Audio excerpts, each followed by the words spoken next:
Michael sat in the sterile hospital room, waiting for his routine checkup. When the door opened and his ex-wife, Sarah, walked in wearing a nurse's uniform, his heart stopped.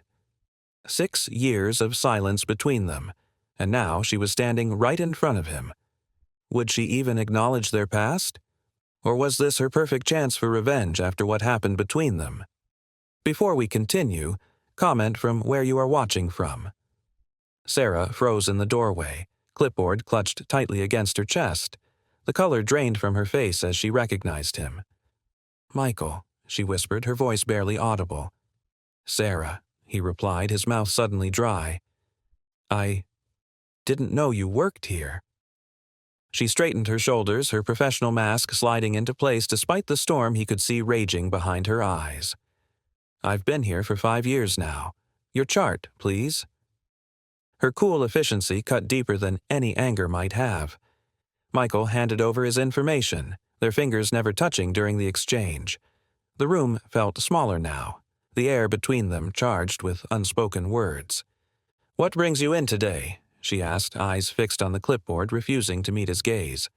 "Annual physical," he said. "Company insurance requirement." "Blood pressure, heart rate issues?" "No, I'm fine." He paused, searching for words. "Sarah, it's been 6 years," she finished for him, finally looking up. "I know exactly how long it's been, Michael." The coldness in her voice made him wince. The Sarah he'd known years ago had been warm, her laugh lighting up rooms.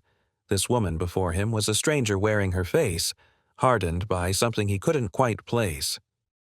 "I'll need to draw blood," she said, pulling on latex gloves with practiced precision.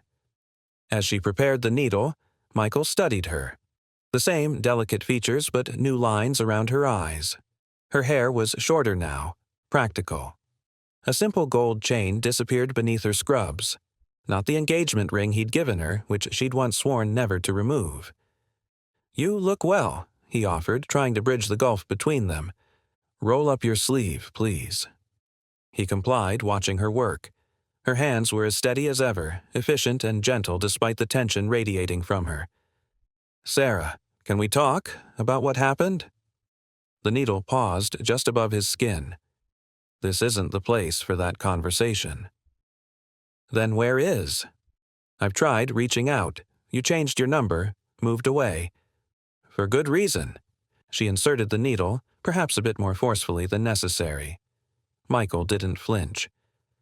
"I never understood why you disappeared," he said quietly.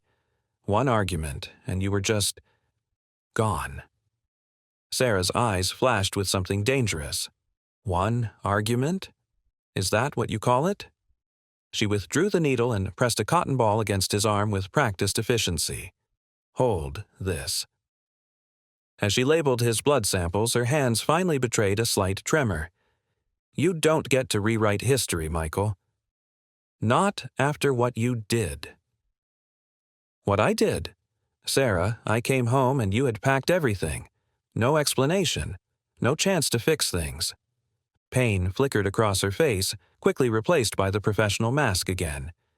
"Doctor, Reynolds will be in shortly to complete your examination." "You're not finishing the checkup?" "I've been reassigned." She turned to leave, then hesitated at the door. "How's Bennett Enterprises doing these days?" "I see your face on business magazines at the checkout stands." "We went public last year. Stock's doing well." He watched her carefully. "The idea you helped me develop in our apartment, it worked." Something like pride mixed with bitterness crossed her face. "Congratulations. You got everything you wanted." "Not everything," he said quietly. The intercom crackled to life. "Nurse Williams to pediatrics, stat. Nurse Williams to pediatrics." Sarah's face changed instantly, professional composure cracking with unmistakable concern. "I have to go." "Williams?" Michael asked, confused. "You kept my last name." She was already halfway out the door, moving with purpose. "No, I didn't keep anything of yours." Left alone, Michael sat bewildered. Williams had been her maiden name. If she hadn't kept his name, then why? Unless she'd remarried. The thought hit him with unexpected force. Of course she would have moved on. 6 years was a lifetime. Driven by curiosity and something deeper he couldn't name, Michael quickly dressed and followed the signs toward pediatrics. He shouldn't be doing this, wandering through hospital hallways, following his ex-wife, but something about her reaction to that page nagged at him. The pediatric ward was a riot of bright colors against the hospital's otherwise muted palette. Michael lingered near the nurse's station, trying to appear casual while scanning for Sarah. A bulletin board filled with children's artwork caught his attention, particularly a crayon drawing signed Ethan W. in careful, childish letters. Something about the style felt oddly familiar. "Can I help you?" A different nurse approached, eyebrows raised in question. "I'm just waiting for Nurse Williams," Michael improvised. "Sarah Williams." "Oh, she's with her boys. Emergency call. Nothing serious, thankfully. One of them had an asthma scare during recess." The nurse smiled sympathetically. "Those twins are a handful, but adorable. You a friend of the family?" Michael felt the floor tilt beneath him. "Twins?" "Yes, her 6-year-old boys. Absolute carbon copies of each other except for that birthmark Ethan has." She peered at him more closely. "Are you all right, sir? You've gone quite pale." 6 years old. Twins. The timing crashed through Michael's mind like thunder. "Sir?" The nurse touched his arm, concerned. Before he could respond, a door opened down the hall, and Sarah emerged, holding the hands of 2 small boys. Michael's world narrowed to those 2 small figures. Dark hair like his, the shape of their eyes, his mother's eyes, the curve of their smiles as they looked up adoringly at Sarah. One of the boys noticed him staring and tugged on Sarah's hand, pointing in Michael's direction. She looked up, her eyes meeting Michael's across the distance. In that moment, Michael knew with absolute certainty. Those weren't just any twin boys. They were his sons, and Sarah had never told him they existed. The world seemed to slow around Michael as he stared at the 2 small boys. His sons. The reality of it struck him like a physical blow. Sarah's face drained of color when she saw him, her protective instinct immediate as she pulled the boys slightly behind her. "Mommy, who's that man?" one of the twins asked, his voice carrying down the corridor. Sarah whispered something to the boys before turning to the nurse beside her. After a brief exchange, she led the twins back through the door they'd emerged from, casting one last panicked glance at Michael. He stood frozen, unable to process the magnitude of what he'd just discovered. Those children, his flesh and blood, had been living their entire lives without knowing he existed, and he had been completely unaware of them. 10 minutes later, Sarah emerged alone, her face set in determined lines. She marched directly to him, eyes flashing with a mixture of fear and defiance. "You need to leave," she said, her voice low but firm. "Now." "They're mine, aren't they?" Michael's voice cracked with emotion. "Those boys are my sons." Sarah glanced around anxiously. "This isn't the place for this conversation." "When would be the place, Sarah?" "After another 6 years of keeping them from me?" She flinched at his words. "My shift ends at 4. Meet me at Riverside Park near the old oak where we used—" She stopped herself. "Just be there at 4:30. Michael nodded, still reeling. "I'll be there." "And Michael?" Her voice held a warning. "Don't try to see them before then. Don't make this more complicated than it already is." The hours crawled by as Michael sat in his car in the hospital parking lot, canceling meetings and rescheduling his entire day. His thoughts were chaos. Memories of Sarah intertwined with images of those 2 small faces that somehow looked so much like his childhood photos. At exactly 4:25, Michael arrived at the park. The old oak tree stood as it always had, a silent witness to their past. They'd had their first date here, a simple picnic that turned into hours of conversation. He'd first told her he loved her beneath these branches, and later he'd sketched his business ideas while leaning against its trunk, Sarah beside him refining each concept with her practical insight. He spotted her approaching, no longer in scrubs but in simple jeans and a sweater. She looked more like the Sarah he remembered now, but the wariness in her eyes was new. "Thank you for coming," he said as she reached him. "I didn't have much choice."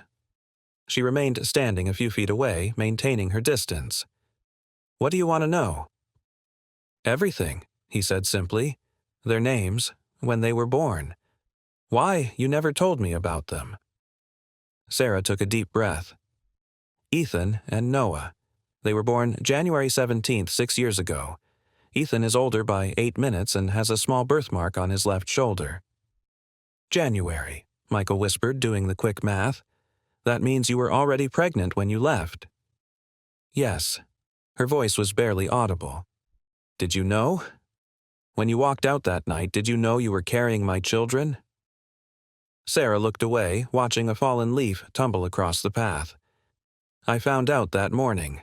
I was going to tell you that night when you got home. But instead you packed your things and disappeared." Anger began to simmer beneath his shock.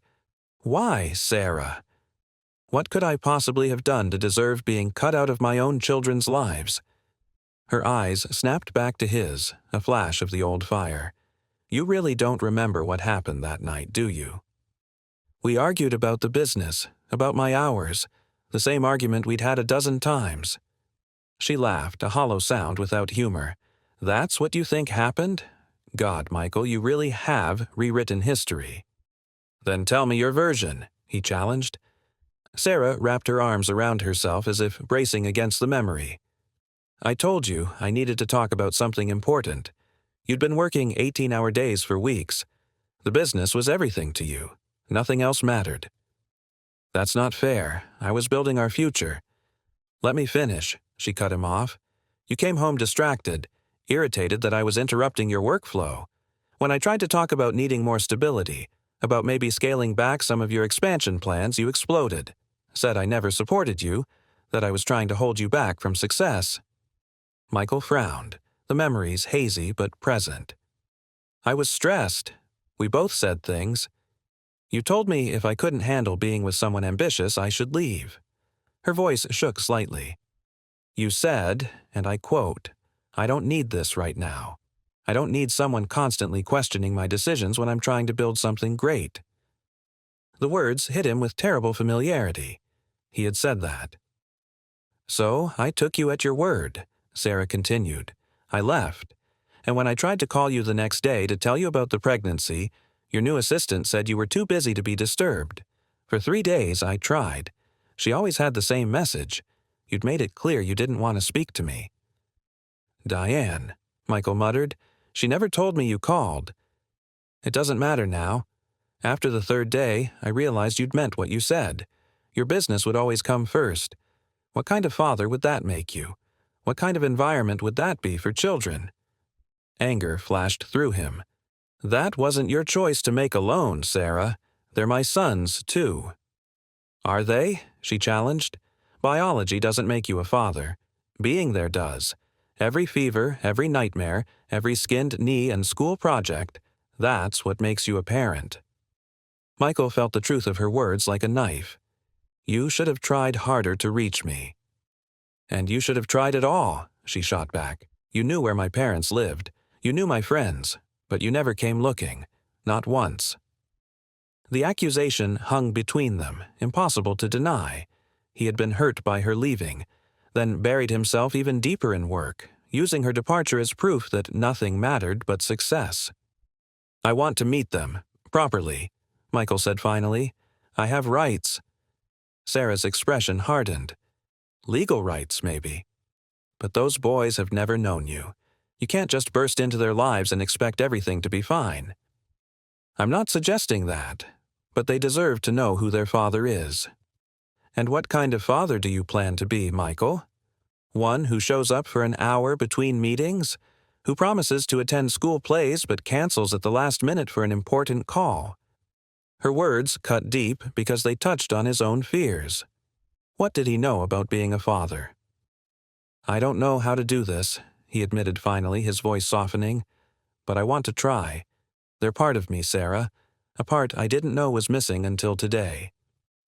Something in his sincerity seemed to reach her. Her shoulders relaxed slightly. They're good boys, she said quietly. Smart. Kind. Noah loves dinosaurs and building things. Ethan is obsessed with space and wants to be an astronaut. They both have your stubbornness. For the first time that day, Michael smiled genuinely. Do they know anything about me? Sarah hesitated. They know their father wasn't ready to be a dad. That's all. And now? He asked. I don't know, Michael. Are you ready now? Before he could answer, Sarah's phone rang. Her face changed instantly as she listened to the caller. What? When? Panic edged into her voice. I'll be right there. She hung up, already turning to leave. What is it? Michael asked, alarmed by her expression. It's Ethan, she said, her voice tight with fear. They've taken him back to the hospital. He can't breathe. I'm coming with you, Michael said immediately. Sarah hesitated for only a second before nodding. My car's this way. They raced to the hospital, Sarah breaking speed limits while Michael sat tense beside her. The fear on her face was palpable, and he felt a strange new emotion rising within him, parental concern for a child he hadn't known existed hours ago. This has happened before? He asked as they pulled into the emergency parking. He has asthma. It's usually controlled, but sometimes... She didn't finish the sentence as she parked haphazardly and jumped out of the car. Michael followed her through the emergency room doors. The staff recognized Sarah immediately, their expressions a mixture of professional concern and personal sympathy. Room 3, a nurse directed them, and Sarah was already moving. Inside the treatment room, Noah sat quietly in a chair, his small face pinched with worry. Beside him, a pediatrician was listening to Ethan's chest as the boy breathed through a nebulizer mask, his eyes wide and frightened. A school aide stood nearby, explaining what had happened. He was fine after the earlier episode, but then during afternoon recess he just couldn't catch his breath, the aide was saying. Sarah rushed to Ethan's side, taking his hand. I'm here, sweetheart. You're okay. The boy's eyes locked onto his mother, visibly calming at her presence. Then his gaze shifted to Michael, curious despite his distress. Mrs. Williams, his oxygen levels are better but still lower than I'd like, the doctor said. We need to continue the breathing treatment and monitor him for a few hours. Noah slipped off his chair and moved to his brother's side, the twins instantly reaching for each other's hands in a gesture that spoke of years of mutual comfort. It hit Michael suddenly. They had always had each other, these boys. They'd formed a unit with Sarah, a family complete without him. Mommy, who's that? Noah asked again, looking directly at Michael. Sarah glanced between her sons and Michael, clearly unprepared for this moment. This is an old friend who was with me when I got the call about Ethan. Michael felt a stab of disappointment at being reduced to an old friend, but understood the complexity of the situation. The doctor finished adjusting Ethan's breathing treatment. Sarah, we'll need to admit him overnight for observation. His previous episode combined with this one concerns me. Of course, Sarah nodded, professional nurse mode engaging despite her maternal worry. Should we start him on the stronger steroid treatment we discussed last time? As they fell into medical conversation, Noah approached Michael cautiously. Are you really Mommy's friend? The boy asked, studying Michael's face with an intensity that was disconcerting from a 6-year-old. Michael knelt down to the child's level. I've known your mom for a long time. Noah tilted his head, considering this. You look like the man in the picture Grandma has. Michael's heart skipped. What picture is that? The one Mommy doesn't know Grandma keeps in her special box. It's you and Mommy under a big tree. Noah pointed toward the window. Like that one at the park. The old oak. Their favorite spot. Sarah's mother had taken that photo the day Michael had first told Sarah he loved her. Noah, don't bother Mr. Bennett, Sarah called over, having noticed their conversation. He's not bothering me, Michael assured her. By the time Ethan was settled into a pediatric room, the crisis had passed, though the boy still looked pale and tired. Noah had climbed onto the bed beside his brother, the two of them watching a cartoon on the room's small television. Michael stood awkwardly by the door while Sarah spoke with the nursing staff in the hallway. I appreciate you driving us here, Sarah said when she returned, her voice low to avoid disturbing the boys, but you don't need to stay. I want to, Michael replied simply. Sarah studied him, something unreadable in her expression. Why now, Michael? You've had your company for years. You've made your millions. Why should I believe you suddenly care about being a father? The question deserved honesty. I don't know if I'll be good at it, he admitted, but seeing them, knowing they exist, has changed something in me. I can't explain it, but I feel responsible, connected. Responsibility isn't the same as love, Sarah pointed out. I know, but it's where I have to start. Their conversation was interrupted when a nurse appeared with forms for Sarah to complete. As she worked through the paperwork, Michael cautiously approached the boys. Both looked up from their show, curiosity evident. Hi, Michael said, feeling strangely nervous. How are you feeling, Ethan? The boy with the nebulizer mask, now set aside, nodded. Better. My chest doesn't hurt anymore. That's good to hear. Michael gestured to the cartoon. What are you watching? Dinosaur Planet, Noah answered. It's our favorite. I like T-Rex best, but Ethan likes the flying ones. Pterodactyls, Ethan corrected his brother. That's what I said, Noah insisted. Michael smiled at their interaction. I used to love dinosaurs when I was your age, too. Really? Noah's eyes widened. Did you have dinosaur toys? I had a whole collection, Michael said. My favorite was the Triceratops. The conversation flowed more easily than Michael had expected, the boys' natural openness making it simple to connect over dinosaurs, space, and their favorite ice cream flavors. He was careful not to overstep, aware of Sarah watching from the corner of the room. If you're enjoying this story, please consider hitting the like button and subscribing to our channel. It helps us create more content like this, and it's completely free. Your support means everything to us. Now, back to finding out what happens with Michael, Sarah, and the twins. After an hour of observation, Ethan's oxygen levels had stabilized, but the doctor insisted on the overnight stay. Sarah looked exhausted, the strain of the day evident in the slump of her shoulders. You should get some rest, Michael suggested. I can stay with them while you go home to get some things for overnight. Sarah's immediate instinct was clearly to refuse, but practicality won out. I do need to pack a few things, she admitted reluctantly. Noah's dinosaur nightlight, Ethan's special pillow. I'll make sure they're okay, Michael promised. After Sarah left, Michael found himself alone with his sons for the first time. The responsibility felt enormous. Ethan had drifted to sleep, the medication making him drowsy, while Noah was fighting to keep his eyes open. You can sleep too, Michael told him gently. I'll be right here. Promise? Noah asked, his voice small. I promise. As Noah finally surrendered to sleep, curled protectively next to his brother, Michael studied their faces. He saw echoes of his own features there, but also Sarah's gentleness. These boys were the perfect blend of them both. He pulled out his phone, contemplating the changes this day had brought. With a few taps, he canceled meetings for the next day, then scrolled through his photo gallery until he found what he was looking for.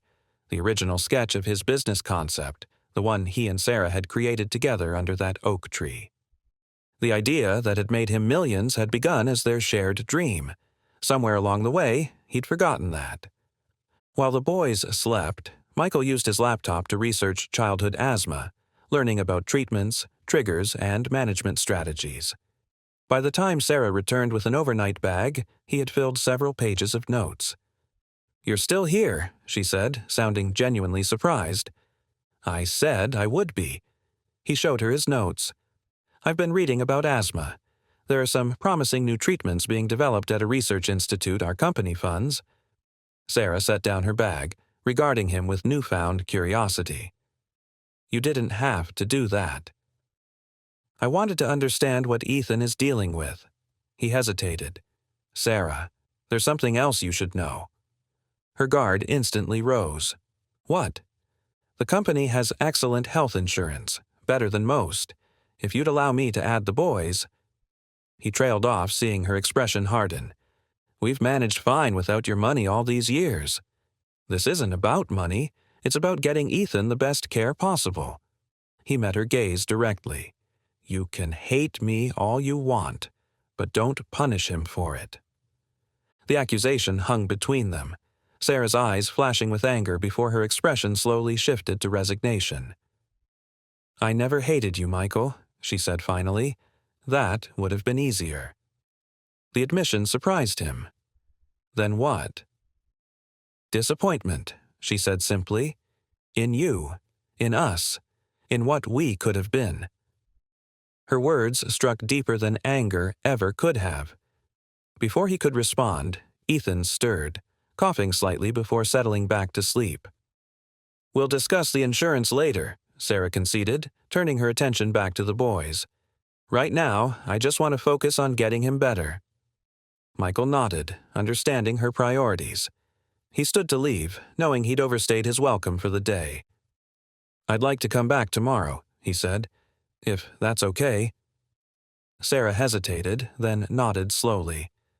"They usually discharge asthma patients by mid-morning if there are no complications." "I meant after that." He took a deep breath. "Sarah, I know this is sudden and complicated, but they're my sons. I want to be part of their lives." "And what does that look like to you? Weekend visits? Holiday cards? Because they need stability, Michael, not someone who drifts in and out when it's convenient." "I don't know what it looks like yet," he admitted, "but I'm willing to figure it out, to make changes." "Changes like what?" Her voice was skeptical. Michael looked at the sleeping boys, then back to Sarah. "Whatever it takes." The next 2 weeks brought more changes to Michael's life than the previous 6 years combined. He rearranged his entire schedule, delegated major projects to his executive team, and even shocked his board of directors by announcing he would be taking a partial step back from day-to-day operations. "Are you ill?" his COO had asked bluntly during the emergency meeting. "No," Michael replied. "I'm a father." The words still felt strange on his tongue, but increasingly right with each passing day. Sarah had been cautious but fair, allowing Michael short visits with the boys. At first, they were told he was an old friend who wanted to get to know them. The twins accepted this easily enough, their natural curiosity and openness making the connection smoother than any of the adults had expected. On a crisp Saturday morning, Michael waited nervously outside Sarah's modest suburban home. Today was different. Today, they had agreed to tell the boys the truth. Sarah opened the door before he could knock, her expression a mixture of apprehension and resignation. "They're excited you're coming," she said, stepping aside to let him in. "They've been asking questions. I think they sense something." The living room was warm and inviting, filled with children's artwork and family photos. Michael noticed there were no pictures of him, which was hardly surprising, but still stung. The twins barreled into the room from the kitchen, their faces lighting up when they saw Michael. "Did you bring the dinosaur book?" Noah asked eagerly. Michael smiled, pulling a large illustrated encyclopedia of prehistoric creatures from his bag. "As promised." "And MySpace stickers?" Ethan chimed in. "Those two." Michael produced a sheet of glow-in-the-dark stars and planets. The boys' enthusiasm made what came next even harder. Sarah called them to sit on the couch, her voice carrying a gentleness that Michael had once known so well. "Ethan, Noah, there's something important Mr. Bennett and I need to tell you," she began. The boys looked between the adults, suddenly serious. Children, Michael had quickly learned, were incredibly perceptive. "You know how you've asked me about your daddy before?" Sarah continued, her voice steady despite the emotion in her eyes. Both boys nodded solemnly. "Michael isn't just my old friend," Sarah said, finding the courage to continue. "He's your father." The words hung in the air, landing differently on each small face. Noah's eyes widened with wonder, while Ethan's narrowed with confusion. "But you said our daddy wasn't ready to be with us," Ethan pointed out, his intelligence both a challenge and a gift. Michael moved to sit across from them, meeting their eyes. "Your mom was right. I wasn't ready then. I made mistakes. Big ones. I didn't know about you, but that was my fault, not your mom's." "You didn't want us?" Noah's voice was small, the question piercing Michael's heart. "It wasn't that I didn't want you," Michael tried to explain. "I didn't know how important family was. I was too focused on work, on building a company." "Like my space rocket models?" Ethan asked. "Sometimes I get so focused I forget dinner." The simple comparison made Sarah smile and eased some of the tension. "Exactly like that," Michael agreed. "But I've learned a lot since then. And now that I know about you both, there's nothing more important to me." "So, you want to be our dad now?" Noah's directness was startling. Michael nodded, emotion tightening his throat. "More than anything. If you'll let me." The twins exchanged one of their silent communications, a lifetime of connection allowing them to have entire conversations without words. "Can we still call you Michael?" Ethan asked practically. "Until we decide?" "You can call me whatever makes you comfortable," Michael assured them. Noah slid off the couch and approached Michael with the boldness of youth. "If you're our dad, do you know how to play catch? Our friend Jake's dad plays catch with him." "I do know how to play catch," Michael confirmed, relief washing through him at the simple request. "Can we go now?" Noah asked, already heading toward the door where a baseball and gloves sat in a basket. Sarah nodded her permission, and soon Michael found himself in the backyard with both boys, throwing a ball back and forth as if it were the most natural thing in the world. From the kitchen window, Sarah watched them, her expression unreadable. Later, after the boys had gone to bed, Michael and Sarah sat at her kitchen table, the remnants of dinner between them. It had been awkward, but surprisingly pleasant, the twins providing most of the conversation with their boundless energy and stories. "They took it well," Michael said, still amazed at how the day had unfolded. "Children are resilient," Sarah replied, "but this is just the beginning. They'll have questions, confusion, maybe even anger as they process everything." "I know, I'm prepared for that." Sarah studied him, that same evaluating gaze she'd given him when they first met in the hospital. "Are you? Really? Because they need consistency, Michael. Not grand gestures followed by disappearances when work gets busy again." "I've restructured the entire company," he told her, "promoted Jackson to acting CEO. I'm still on the board, but my schedule is my own now." This clearly surprised her. "You stepped back from Bennett Enterprises?" "But it's been your whole life." "Not anymore." He looked at her directly. "I meant what I said, Sarah. Whatever it takes." For the first time since their reunion, Sarah's defensive wall seemed to lower slightly. "I'm still not sure I believe you've changed that much." "I'm not asking you to believe it yet, just to give me the chance to prove it." She nodded slowly. "Fair enough." As Michael prepared to leave, Sarah handed him a small photo album. "I thought you might want to see what you missed," she said quietly. "First steps, birthdays, preschool graduations." Michael accepted the album with reverence. "Thank you. This means more than you know." "Michael," Sarah called as he reached the door. "For what it's worth, I am sorry you didn't know them from the beginning. I thought I was protecting them, but perhaps I was wrong." "We both made mistakes," he acknowledged, "but maybe we can get it right from here." 3 months later, Michael sat on a bench in Riverside Park, watching Noah and Ethan climbing on the playground. The old oak tree stood nearby, a constant in a world of change. His relationship with the boys had grown stronger each week, their initial curiosity blossoming into genuine affection. They still called him Michael, but occasionally Noah would slip and say, "Dad," a word that never failed to warm Michael's heart. Sarah approached carrying 2 cups of coffee. She handed one to Michael and sat beside him, close but not touching. "Ethan's pulmonologist says the new treatment is working wonders," she reported. "His lung function tests are the best they've ever been." "That's great news," Michael said, genuinely relieved. The specialized care he'd arranged through his company's medical connections had been one of the few advantages Sarah had readily accepted from him.